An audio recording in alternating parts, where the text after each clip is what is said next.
Bom, então, dando continuidade à programação do segundo Congresso Norte-Nordeste, multidisciplinar sobre o câncer, a gente vai ter agora a participação do Dr. Alexandre Rolim da Paz. Ele é médico patologista da Universidade Federal da Paraíba e vai proferir a palestra intitulada Os impactos da anatomia patológica no diagnóstico do câncer na era da terapia-alvo. Doutor, seja muito bem-vindo. Fique à vontade. Obrigado, Humberto, pelo convite. É um prazer, uma satisfação participar desse simpósio e falar de uma doença cada vez mais presente, né? Em que pese vivermos numa pandemia, mas existe uma epidemia de câncer hoje no Brasil e no mundo. Próximo. Então a gente vai falar de alguns aspectos da anatomia patológica no câncer, né? Primeiro, a definição de o que é câncer e a biologia tumoral. O diagnóstico nosso, de nós patologistas, né? O diagnóstico anatopatológico. O que seria então a terapia-alvo molecular, tão falada atualmente. E, por fim, o estadiamento. A gente tentar mostrar até onde vai essa neoplasia e a partir daí, com todos esses aspectos, começar a fazer um tratamento, um prognóstico daquela lesão. Então, é fundamental a gente ter em mente que as neoplasias elas surgem de uma divisão celular, né? Muitos já ouviram falar do crescimento celular anômalo, mas a divisão celular é essencial para o organismo, né? Nós crescemos porque há uma divisão celular. Não é que as células crescem, mas elas se dividem, se multiplicam e o organismo cresce e o indivíduo cresce e envelhece. E em condições normais, essa divisão celular é controlada, né? Então, para manter a homeostasia. E é por isso que vocês veem que quando alguém faz quimioterapia, quais são uma das primeiras características de alguém que está fazendo quimioterapia? Perda de cabelo. Por quê? Porque essas células da epiderme, da derme, elas se renovam diariamente. Então, todas as vezes que a gente usa um quimioterápico, a base do quimioterápico é inibir o crescimento celular. Então, essas células da pele, por exemplo, os cabelos, são as primeiras a serem afetadas. Alguns pacientes têm sintomas gastrointestinais, porque as células do trato gastrointestinal também estão em constante renovação, né? Elas se dividem e se renovam diariamente. Seguinte. E a divisão celular autônoma, então, é considerada a chamada neoplasia. A neoplasia nada mais é do que aquela divisão celular que começa a ter uma divisão própria e vai se tornando independente e os mecanismos de defesa, de morte celular do organismo não conseguem combater. E essa célula cresce indefinidamente formando tumores. Então, a neoplasia, o termo neoplasia vem da junção dessas duas palavras. Neo, que é igual novo, e plasia, crescimento. Então, seria um crescimento novo. A oncologia ou cancerologia é aquela ciência que estuda os tumores, né? E isso eu gostaria de frisar duas coisas aqui, que eu deixei em vermelho. O câncer, né, que muitos chamam de CA, popularmente conhecido, e é usado para designar todas as neoplasias malignas. Embora nós tenhamos cânceres desde indolentes, por exemplo, um carcinoma de pele chamado carcinoma basocelular, que o indivíduo, na imensa maioria das vezes, ele precisa apenas de uma ressecção para se livrar dessa lesão, até neoplasias extremamente agressivas, como leucemia mieloide aguda ou adenocarcinomas de pâncreas, etc. Volta só um, por favor. E aí, o cancerígeno ou oncogênico é aquele estímulo ou agente causador de câncer. Isso é importante a gente saber. Por quê? Porque para podermos identificar no meio ambiente, na nossa vida cotidiana, potenciais cancerígenos, né? Ou agentes oncogênicos. Um deles, o mais conhecido deles, é o tabaco, é o cigarro. Então, o cigarro ele se relaciona não só com os tumores de pulmão, mas diversas outras neoplasias, bexiga, rim, estômago. Seguinte. E aqui, para ilustrar, isso é uma estatística do INCA, né? Para homens, agora em 2020, em que pese essa situação mundial, mas a estimativa de casos novos de câncer para o sexo masculino foi em torno de 310 mil no Brasil. Levando-se em consideração que aqui no Brasil há uma redução nas taxas de registro de câncer, então provavelmente esse número é muito maior. Fora aqueles pacientes que não alcançam os serviços de saúde e aí podem ser diagnosticados. No homem, de longe, a próstata é o mais frequente, e aqui eu ressalto o cólon e reto. Então os tumores do intestino vêm subindo na incidência muito rápido, de forma muito rápida, e alguns acreditam que isso tenha muito a ver com o estilo de vida, alimentação. Próximo. Nas mulheres, a mama, também como na próstata para o homem, a mama para a mulher ela é uma topografia muito importante de incidência de câncer, são estimados quase 67 mil casos, né, 66 mil no ano 2020. E, mais uma vez aqui, o cólon e reto, o intestino, de modo geral, também uma incidência elevada. Então, intestino, tanto em homem como em mulher, ele vem tendo uma incidência muito grande nos últimos anos. E por que eu falo e ressalto o cólon reto? Porque são tumores, os tumores do intestino, que podem ser, digamos, vigiados através de endoscopias, colonoscopias, e isso pode fazer a diferença entre uma sobrevida ou não em relação a esse câncer. A carcinogênese, então, como é que funciona a carcinogênese, né? A gente teria uma célula normal, essa célula normal pode ser, digamos, atacada por diversos fatores, desde agentes químicos, como alguns corantes em alimentos, etc., até vírus, como o HPV, radiações, pessoas que tomam radioterapia, elas mesmas podem ser, a própria radioterapia pode predispor a algum tipo de câncer, radiação ultravioleta, como o sol, no caso dos melanomas, carcinomas de pele. Então, essas células são iniciadas, sofrem aquela primeira alteração, e aí uma sucessão de alterações gênicas podem levar à promoção do câncer, que essas células começam a se multiplicar, e até a progressão, ou seja, o avanço do câncer no organismo com a disseminação, metástase e levar o paciente a óbito. Então, isso é a história da carcinogênese. A carcinogênese geralmente se inicia com um evento pontual, mas que pode ser multifatorial, e a partir daí tem todo um desenlace. Quer dizer que todas as células que são agredidas vão se tornar câncer? Nem todas. Próximo. Então, um exemplo é o vírus do papiloma humano, o HPV, né? Muito implicado na gênese do câncer de colo uterino, que hoje a gente consegue evitar através do Papa Nicolau, a citologia cervicovaginal que todos conhecem. Então, as células infectadas pelo HPV, e aí tem vários tipos de HPV, os principais deles, 16 e 18, são os mais comuns e mais carcinogênicos, que podem causar o câncer, né? Essas células sofrem alterações, se reproduzem, podem invadir ou não o colo e daí causar um dano maior ao paciente. Outra é o cigarro, e aqui é importante a gente frisar o cigarro, porque muitas vezes as pessoas acham que o cigarro é um fator causal apenas para câncer de pulmão, como eu falei, mas não. Ele tem todos esses órgãos aí podem ser afetados pelo cigarro, desde a laringe, né? Então, muitos pacientes que chegam com câncer de laringe são tabagistas de longa data, até carcinomas de bexiga.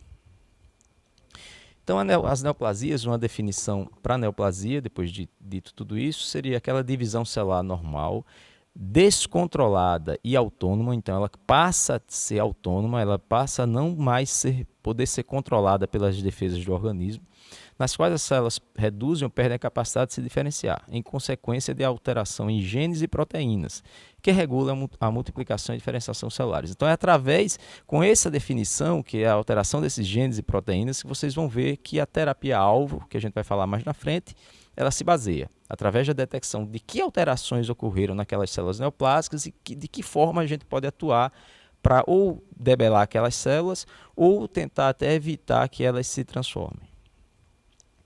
Então, as neoplasias, de um modo geral, têm dois polos, as malignas, que está em vermelho, e benignas, mas existem as neoplasias borderlines. O que são neoplasias borderline? São aquelas neoplasias que podem ou não se comportar de forma mais agressiva, a depender da idade do paciente, de características próprias do paciente e da neoplasia em si.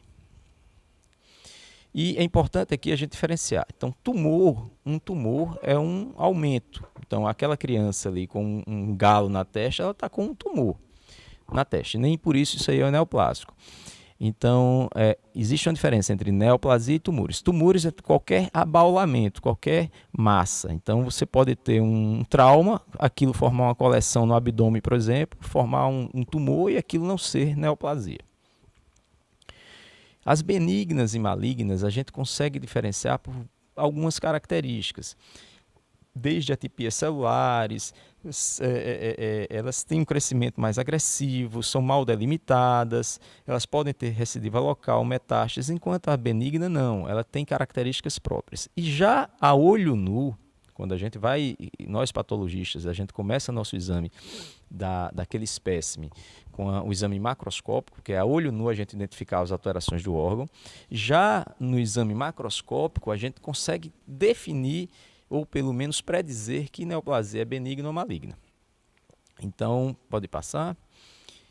Aqui é uma lesão de testículo em pacientes da letra A de 28 anos e da letra B de 30 anos. Ambos os órgãos, isso aqui são fotos de testículo, e vocês podem ver que na letra A, não precisa ser nenhum especialista, que você tende a achar benigno. Por quê?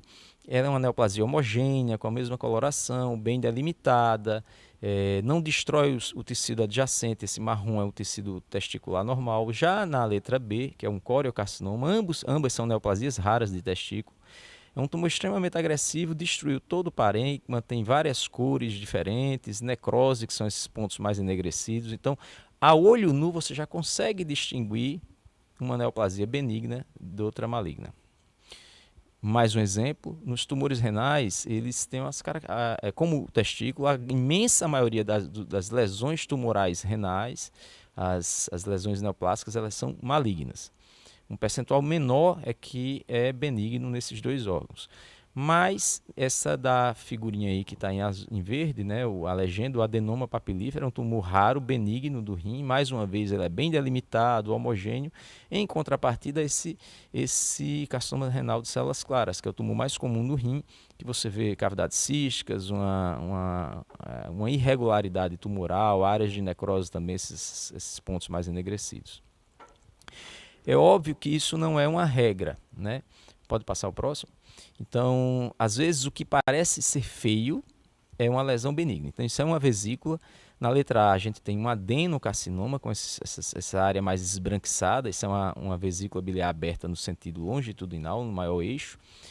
E a letra B, em que pese essa aparência feia, mais escura, enegrecida, isso é uma colecistite xantogranulomatosa. É um tipo de inflamação na vesícula biliar que, às vezes, pode simular um tumor. E o cirurgião, quando retira a vesícula, ele muitas vezes chama a gente para fazer um exame na hora, chamada congelação, porque está na dúvida se isso pode ser um tumor maligno, uma neoplasia maligna de vesícula biliar ou não. Esse é uma lesão que a gente chama meio que borderline, por quê? Isso é uma ressecção de um dedinho, né, do que a gente chama o quinto dedo aqui da mão, de uma criança de 10 anos, uma menina.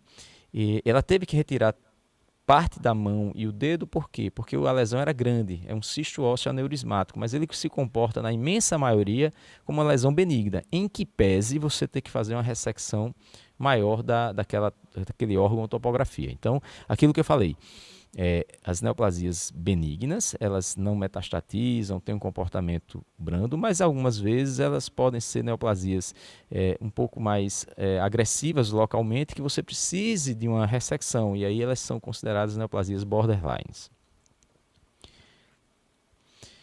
E a cura do câncer é possível?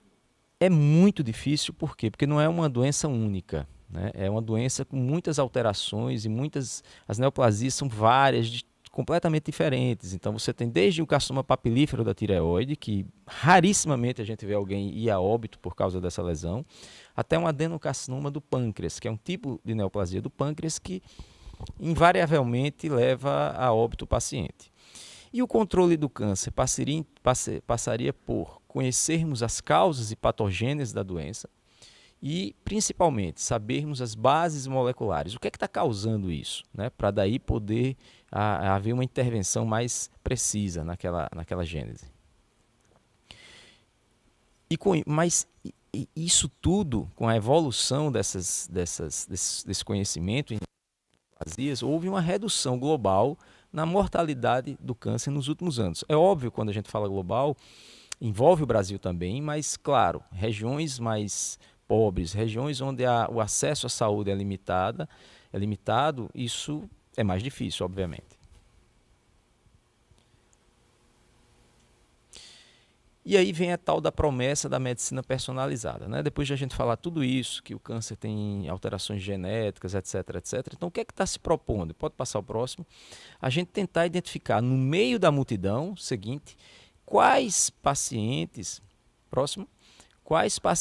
podem se beneficiar. Então, você tem um N de pessoas, aquela população de 100 pacientes com câncer de mama, quais daqueles pacientes com câncer de mama poderiam se beneficiar de determinada droga, determinado medicamento, quimioterápico, radioterápico, etc. E para isso você tem que ter um diagnóstico mais preciso. Daí a medicina personalizada. Você identificar que pessoas, que tumores podem se beneficiar de determinado tratamento e aquele tratamento ser o mais pontual possível, o mais certeiro possível. E você evitar principalmente efeitos colaterais deletérios das terapias comuns, né? Quimioterapia comum.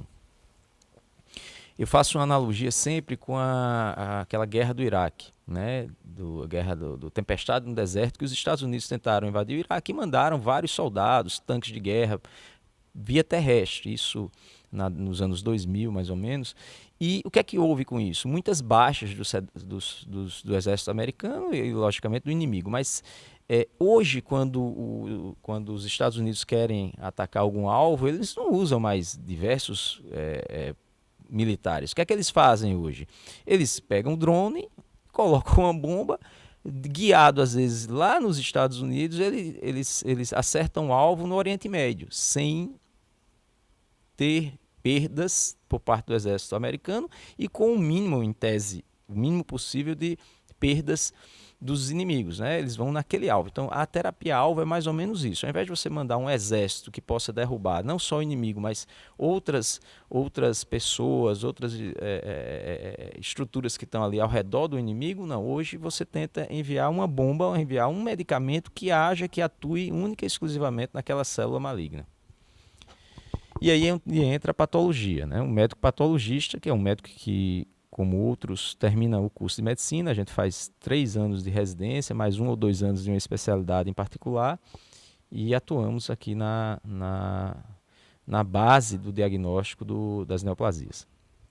E o nosso laudo anatopatológico, ele visa o paciente e vai permitir um tratamento e prognóstico adequados, né? Então, o que a gente escreve no laudo, o laudo que a gente informa, aquilo ali não é apenas um diagnóstico, mas aquilo ali vai permitir um tratamento mais preciso possível para o paciente e ainda vai dar subsídios para que o médico oncologista ou o médico que está tratando aquele paciente possa predizer um prognóstico. Suas chances de cura são tanto por cento, ou você realmente não tem um prognóstico dos melhores e vai fazer uma terapia paliativa, etc. E o patologista, como Mariana falou na outra aula, a oncologia não se trabalha só, né? Então, o time de oncologia envolve desde a radiologia, cirurgia, oncologista, o patologista, até passando pelo laboratório. E isso tudo, todo esse time, esse complexo de diagnóstico e tratamento, etc., vai escolher as melhores terapias para aquele indivíduo, sempre individualizando a doença e o paciente. Então, na terapia-alvo, a gente tem que identificar a população correta. Então, é aquela que tem maior chance de se beneficiar de uma determinada droga. Essa é a definição mais precisa. E aí, as drogas elas vão atuar nas células e principalmente nesses três parâmetros: na proliferação celular, na resistência à apoptose, ou seja, as células malignas elas ficam resistentes à morte celular programada, elas ficam meio que imortais. E no potencial angiogênico metastático. Então, as células, para crescerem, as células neoplásicas, elas precisam, elas soltam substâncias ou produzem substâncias angiogênicas, que produzem vasos ao redor. Por quê? Porque esses tumores precisam se alimentar, essas neoplasias precisam se alimentar. Então, o sangue precisa chegar até elas. Então, as neoplasias, elas produzem substâncias angiogênicas para que esses vasos sanguíneos se proliferem e supram a neoplasia de nutrientes. E aí também possa alcançar a via sanguínea e causar a metástase. Isso é um gráfico muito comum nos livros de oncologia, de patologia, que é o fenótipo maligno. Ou seja, as células malignas elas precisam dessas características, desde se evadirem da apoptose até produzirem sinais de crescimento, né, para as células adjacentes e para elas mesmas. Elas têm que ter uma angiogênese sustentável, produzir invasão tecidual, né, tumoral e metástase, etc. E hoje, cada vez mais, fala dessa relação desse fenótipo maligno com o hospedeiro. O que quer dizer isso? Em Dona Francisca, aquele câncer de mama, das mesmas características de Dona Antônia, mas o de Dona Francisca, pela relação do tumor com Dona Francisca, vai ter um prognóstico, um desfecho diferente do que o de Dona Antônia. Então, isso tem muito em voga hoje em dia, né? Está muito em voga.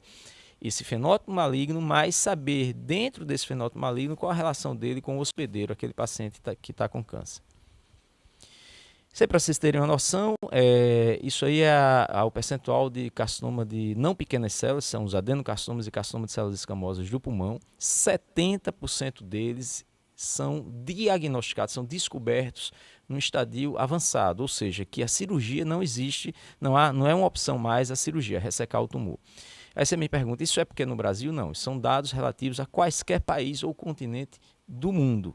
70% dos cânceres de pulmão ainda hoje são descobertos no estadio avançado. Só que, pode passar, mesmo descobertos em estadio avançado, houve nos últimos anos uma queda súbita na mortalidade por câncer de pulmão. E por quê? O que foi que aconteceu? Seguinte, houve um avanço muito grande na biologia molecular, no estudo da biologia molecular do câncer de pulmão. Começaram a ver genes envolvidos, esses aí que estão em vermelho, EGFR, ALK, ROS, BRAF, RET e muitos outros. E com a descoberta dessas alterações, também existem, né, medicamentos, que são esses em branco aí, crizotinib, gefitinib, são as chamadas imunoterápicos, né, o que tem de mais recente em oncologia. E essas células, esses tumores que têm determinadas mutações, têm drogas específicas. Então, aquele paciente que tinha um tumor em estadio avançado de pulmão, que iria a óbito em 6 meses, hoje ele está tendo uma sobrevida bem maior. 1 ano, 1 ano e meio, 2 anos, 3, até pacientes com 6, 7 anos de sobrevida. Repito, pacientes que outrora teriam uma sentença de morte com sobrevida entre 4, 6 meses, mais ou menos. Então, o nosso diagnóstico se baseia nisso, no histopatológico, aquele exame de HE, exame das células, a imunohistoquímica e biologia molecular. São esses 4 pilares que a gente faz o diagnóstico e propicia o uso de determinados medicamentos. Tudo começa com o histopatológico, né? O frasquinho vem no formol, como muitos de vocês já viram, e a gente faz no HE, que é as lâminas ficam em vermelho e roxo, né? Hematoxilina eosina, e a partir daí a gente chega num diagnóstico inicial. E esse mesmo HE, e aqui é interessante porque a gente acha biologia molecular, imunohistoquímica, mas esse HE simplório, ele já permite a gente avançar em algumas coisas. Esse tipo de câncer de pulmão, quando ele tem um padrão cribriforme, é um padrão extremamente agressivo, ele está associado à fusão desses genes ALK e ROS1. Ou seja, o HE, que é simples e barato, com isso, mesmo com esse HE, a gente já consegue avançar num diagnóstico mais preciso para o paciente.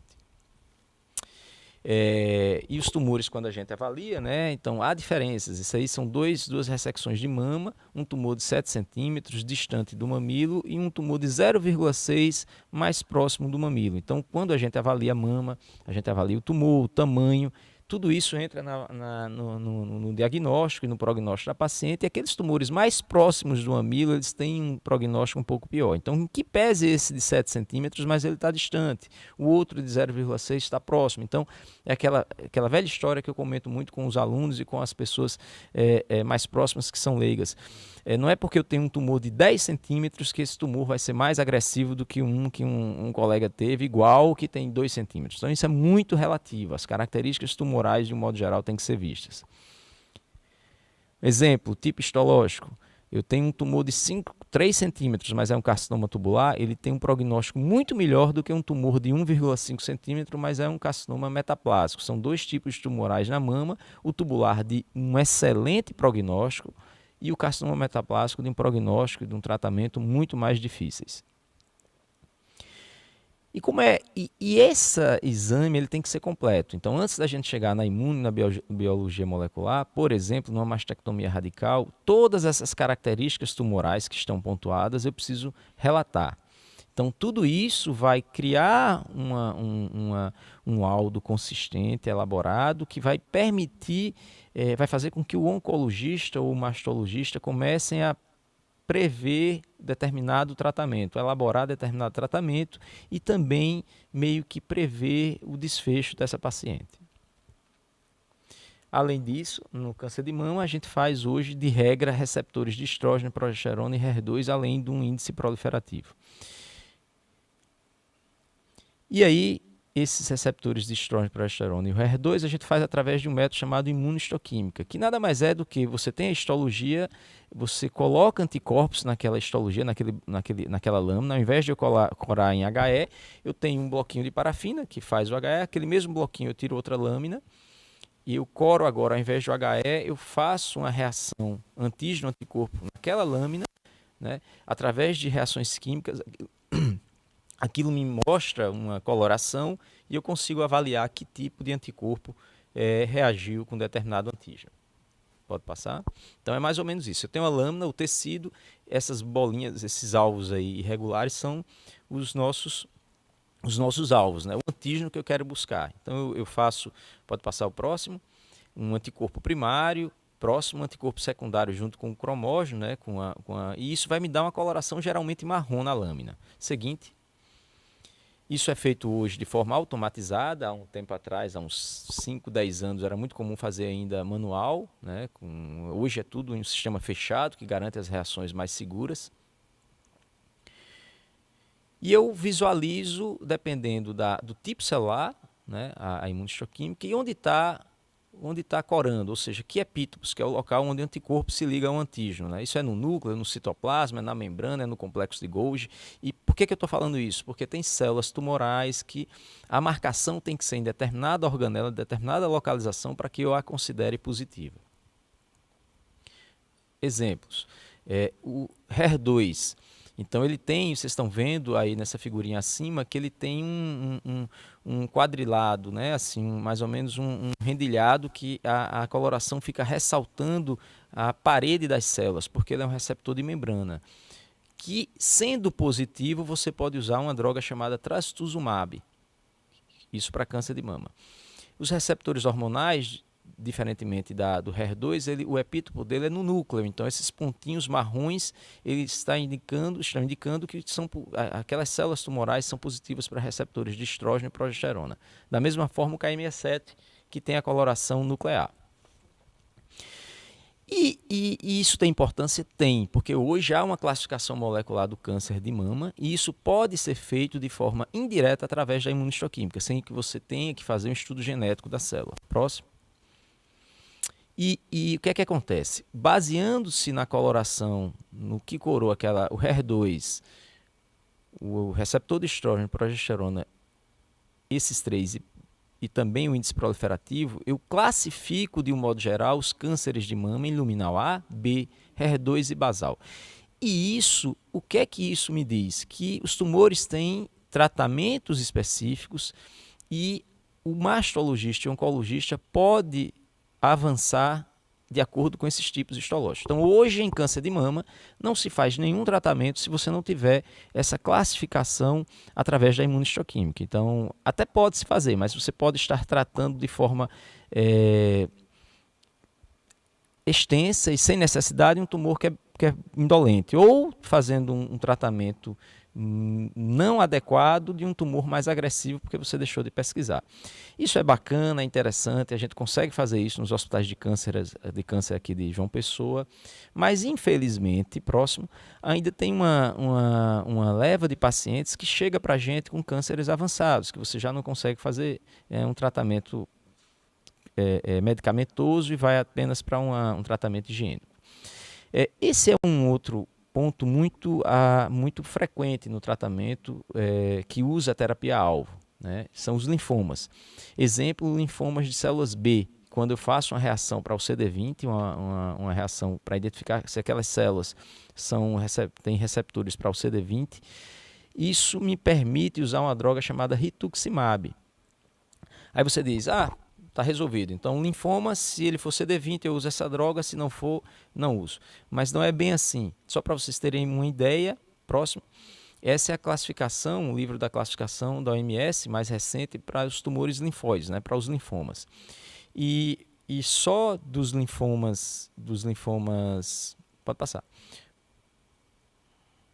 Os linfomas, por exemplo, aí você tem uma classificação dos linfomas de células B de bola, linfomas de células T e os linfomas de Hodgkin. Então, tem mais de 50 subtipos de linfomas.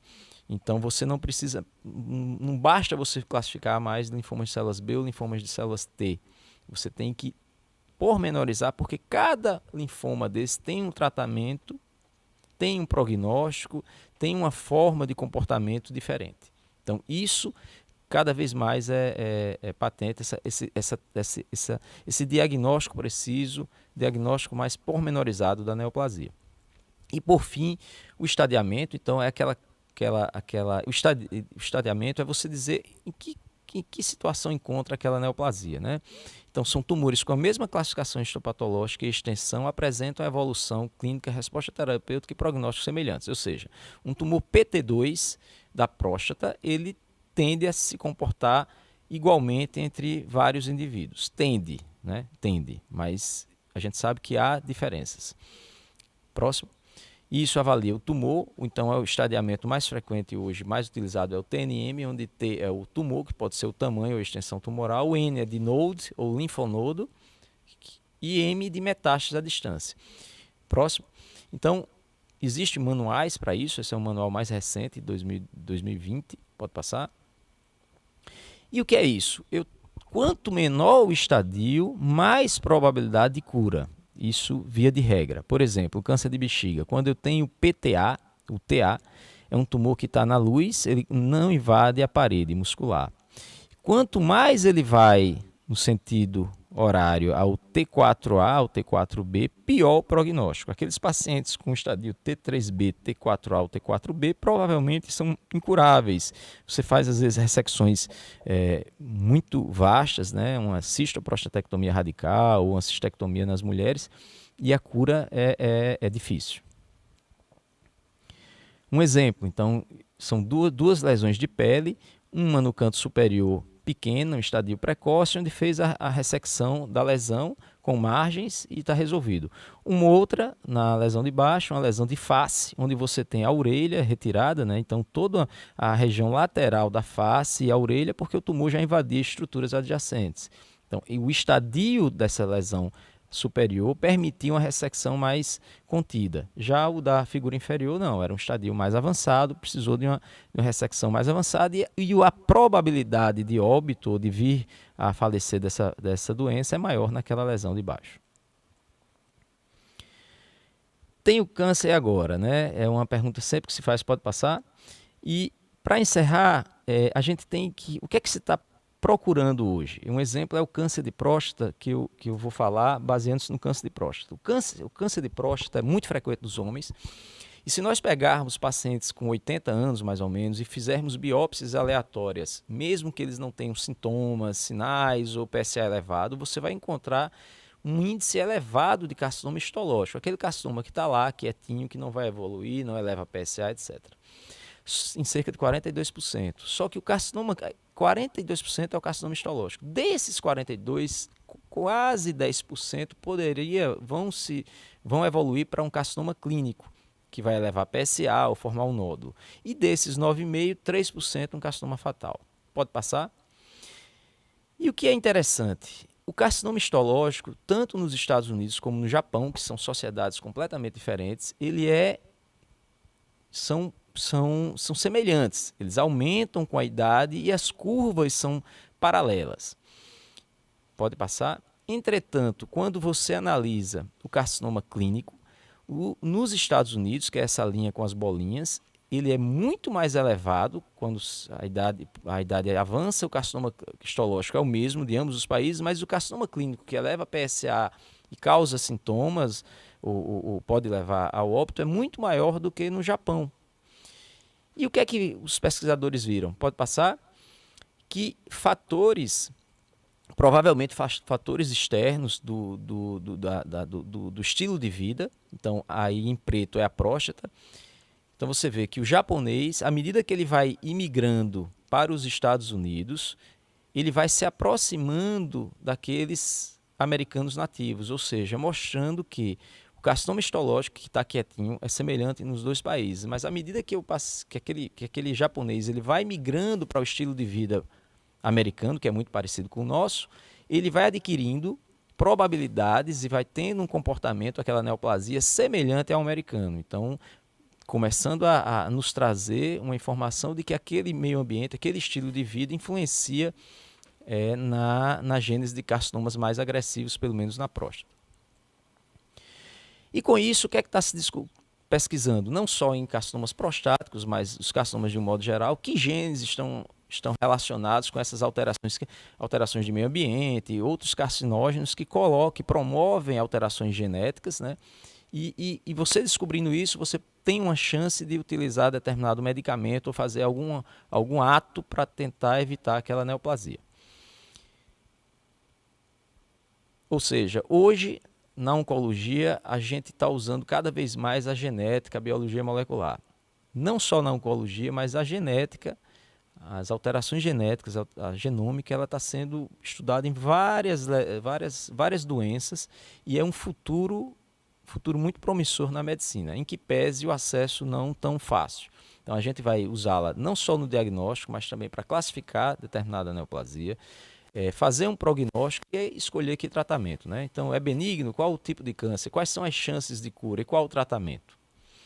Não à toa, próximo, que em 2017 saiu uma reportagem na Veja, né, que um cara que ganhou o Nobel de Química, né, ele falava já nisso, as terapias personalizadas, né, elas seriam o próximo passo, digamos assim, para revolucionar a medicina, e que a gente está vendo hoje na prática. Mas volto a frisar, não adianta nada de terapia-alvo, de terapias personalizadas, se o paciente ainda tem dificuldade de acessar determinado serviço de saúde, ou ter um diagnóstico, que o que faz a diferença é um diagnóstico precoce. Né? O diagnóstico precoce ou a prevenção, digamos assim, primária e secundária do câncer ainda faz a diferença nos tempos de hoje. Obrigado e estou disponível aí para perguntas. Ok, doutor Alexandre, parabéns pela brilhante palestra. Tem uma pergunta aqui de um dos nossos congressistas, né?